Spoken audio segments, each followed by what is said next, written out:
Unang-una, nagpapasalamat ako sa ICI. I'm very glad that I was invited to the ICI to share my personal knowledge on the budget process.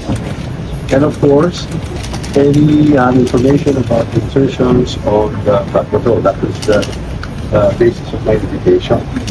I'm glad to have shared any and all personal knowledge and information to the ICI, because I want to help the ICI in its investigation. I want to support the investigation, the fact-finding, to resolve the issues surrounding the concerns of the ICI.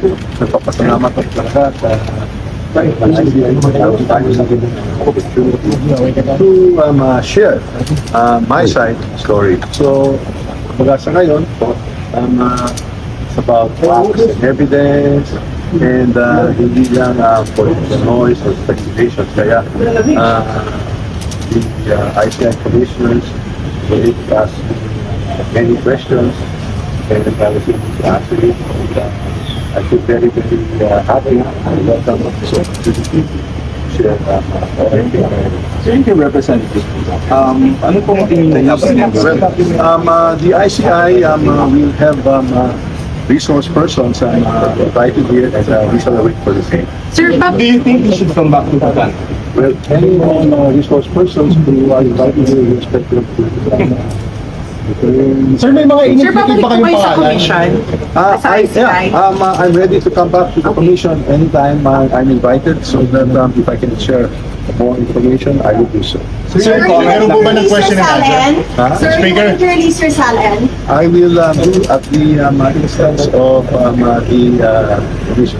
Sir, yung speaker. Sir, meron po ba ng question and answer? I'm not really Sir, yung pong sinabi ng witness ni Senator Marcoleta, and actually comment yung day for release. well, the witnesses that were presented are discredited already for having presented falsified documents and testimony, and their testimonies have already been denied by the... But do you confirm po that he was part of your security? He's not part of my security. Thank you very much. Thank you. Thank you. Another day, another pasiatan sa politika, mga bossing. Anong masasabi natin? Comment down below and please share.